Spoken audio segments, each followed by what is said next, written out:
internacional, que estuvimos, bueno, lo anunciamos al inicio, tenemos ya el 97, bueno, ya anunciaron el 97% de votos contados.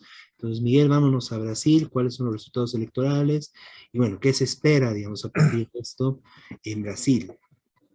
Bueno, en primer lugar, ganó Lula la primera vuelta con 55 millones de votos aproximadamente, contra 50 millones de votos de Bolsonaro. Eso implica que van a ir a segunda vuelta. Los otros candidatos sacaron mucho menos. Hay que destacar algunas cosas que tienen que ver con lo que voy a explicar después. Hubo 5.300.000 votos nulos, y aunque no está la cifra muy precisa, pero se habla de unos 35 millones de abstención. Claro, como en todos lados, la abstención incluye a gente que se fue, que no viven. Pero en Brasil el voto es obligatorio, digamos. Entonces 35 millones de abstención es bastante alto. Ya hubo en otras elecciones. Y tiene que ver justamente el contexto en que se dan estas elecciones de Brasil, de crisis del país, crisis económica. Fue un país que sufrió mucho la pandemia, con el presidente Bolsonaro de ultraderecha al principio negando la pandemia. Esa era su ideología. Postergó el inicio de la vacunación, que finalmente se tuvo que hacer. Eso llevó a que tuvieran gran cantidad de muertos, se habla de más de 700.000 muertos por la pandemia, pero además las consecuencias económicas de un gobierno que atacó los derechos laborales abiertamente.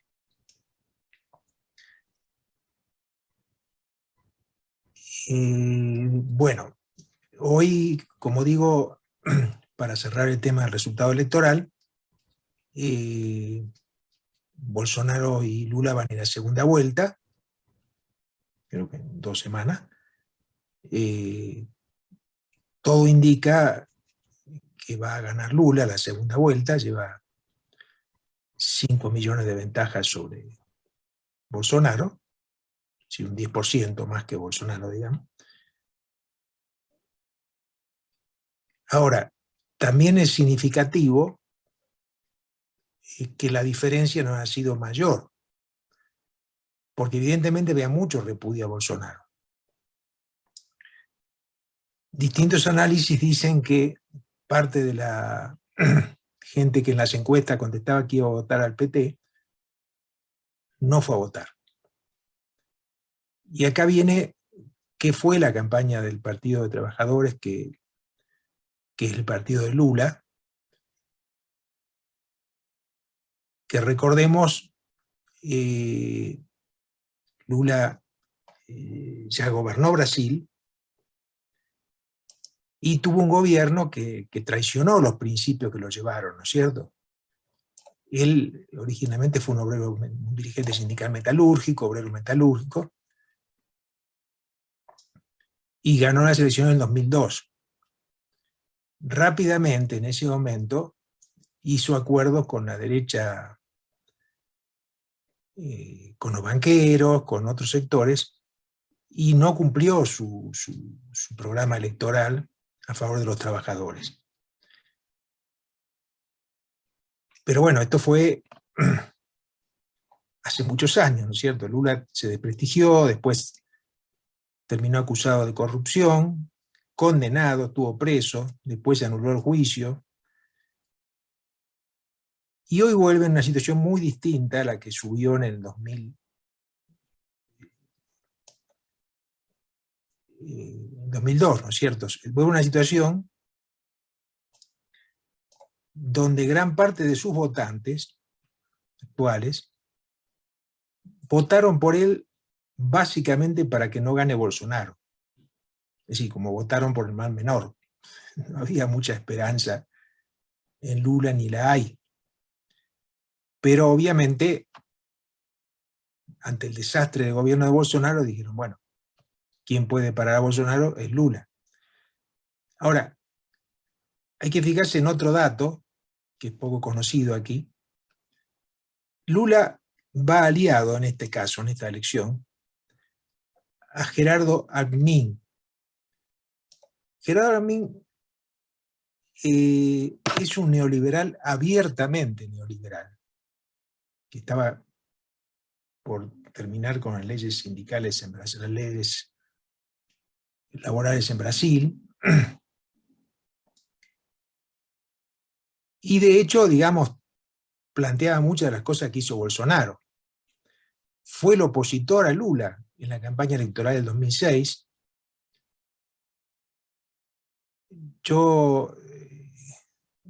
Es difícil hacer comparaciones, cada país tiene su historia, ¿no? Pero imagínense ustedes que acá hubiera una elección, de un lado Camacho,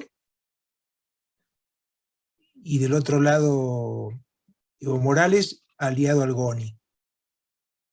Bueno, más o menos eso es lo que hubo en Brasil, donde este Alckmin no se alió a Bolsonaro, porque justamente estaba muy desprestigiado y eligió, antes que hubiera un estallido popular que se viene en Brasil, eligió aliarse con Lula, un acuerdo con Lula, donde ya está claro que el gobierno que van a hacer esos dos, Lula más Alckmin, no va a ser un gobierno a favor de los trabajadores. Es decir, parte de la clase rica brasileña, que apoyó a Lula, a Bolsonaro, ahora medio que lo abandonó porque ve que no tenía, que iba a llevar un estallido, digamos, muy probable, popular en su contra. Bueno, entonces este triunfo de Lula viene marcado por todos esos detalles, y obviamente significa que la gente quería sacarse de encima de Bolsonaro. Eso básicamente es lo que pasó. Aunque este conserva una parte de su base electoral, como dije, tuvo 50 millones de votos, tampoco es una pavada. Pero bueno, ya fue Bolsonaro, casi imposible que gane segunda vuelta. Lula no llegó, para no hubiera segunda vuelta, Lula tiene que llegar al 51%, y como dije, aunque falta poquito para cierre, no llega a eso. Está ahora con el 47,9, es decir, imposible, ya con el 98 de los votos contados, de los votos válidos, ¿no? Insisto, en los porcentajes de Brasil no se cuentan los votos nulos. Perdón, no se cuenta la abstención. Entonces, este 47,9 es de los votos que se equivale para efecto de los votos válidos. Y se cuenta la abstención y el voto nulo, que entre los dos son como 40 millones. Es decir, tampoco es un detallito.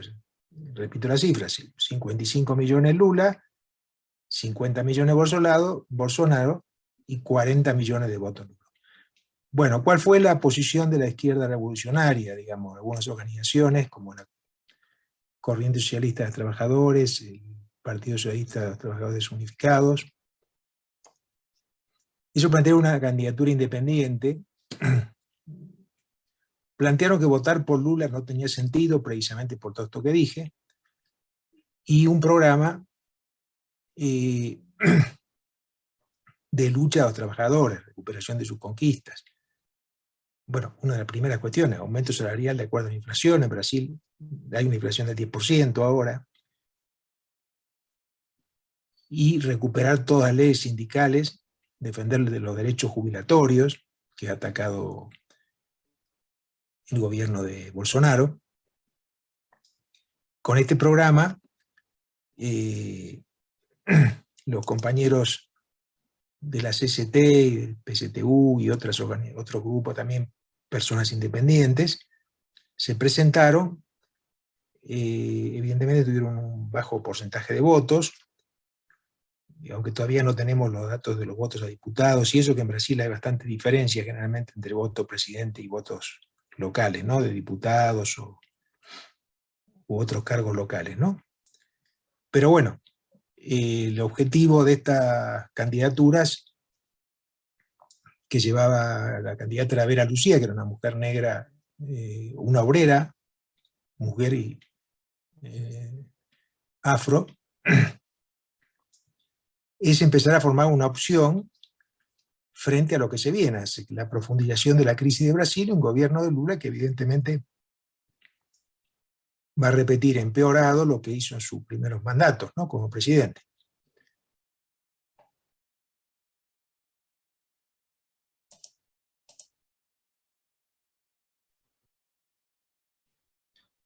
Muy, muy importante el informe, Miguel. Bueno, una cuestión muy importante para mencionar es, bueno, Lula va como Partido de los Trabajadores allá en Brasil, ¿no? Y nosotros acá, el Partido de los Trabajadores de Bolivia, no tenemos ninguna relación con el Partido de los Trabajadores de Brasil, ¿no?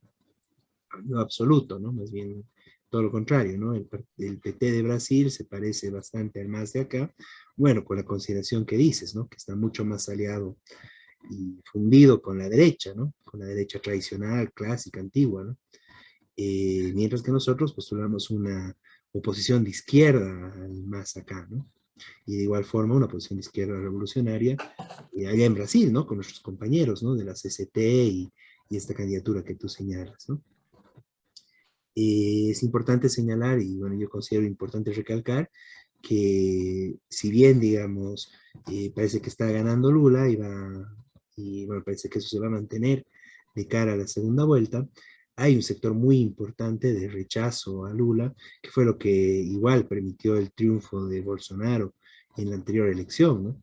Y eso es producto de, bueno, de la corrupción y de toda una política en contra de los trabajadores, ¿no? Que en lugar de solucionar los problemas, más bien bueno, se dedicó a hacer todo tipo de cosas en contra de los trabajadores, ¿no? Es por eso que incluso hubo un estallido, ¿no?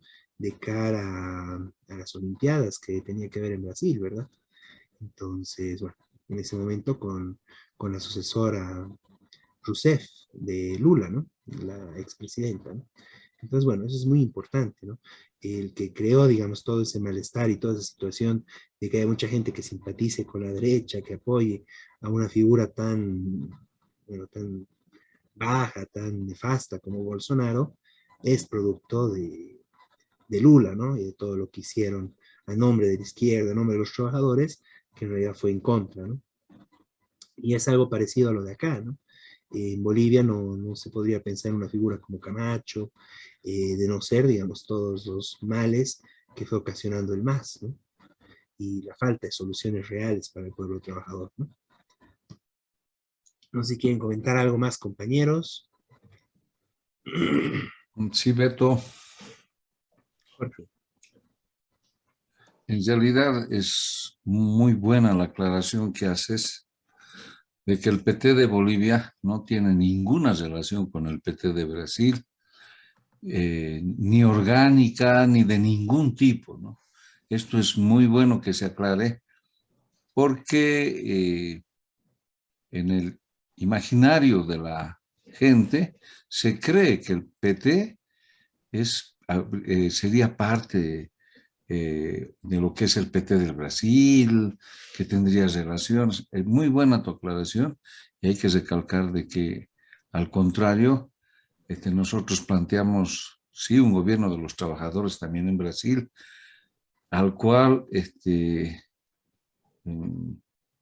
digamos, Lula no responde, no es de los trabajadores, está siempre en alianza con la derecha, con los banqueros, con los generales, etcétera, en contra de, el pueblo trabajador, ¿no?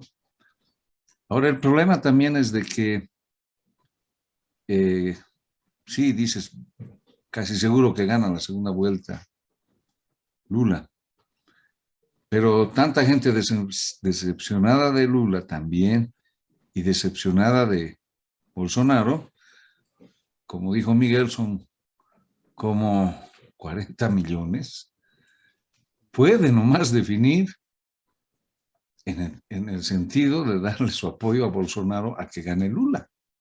No está lejana esa posibilidad, ¿no? ¿Cómo que no está lejana la posibilidad de que para que no gane Bolsonaro por el debacle que hubo, sobre todo con el problema de la pandemia, también puedan dar su apoyo a Lula? Pero en todo caso, lo que nosotros tenemos que recalcar es que ni el uno ni el otro será un gobierno de los trabajadores, ¿no? Pese a esa falsedad del nombre Partido de los Trabajadores, que muchas veces utilizan solo para engañar a los incautos trabajadores, ¿no? Los trabajadores deben hacer su propio partido y deberían luchar, ¿no?, por su propio gobierno. Eso es lo que quería aportar. Muy bien, Jorge. Muy bien. Entonces, bueno, con esta información internacional muy importante del último momento prácticamente, ¿no? Vamos concluyendo este su programa Radio Rebelión en esta edición del 2 de octubre del 2020.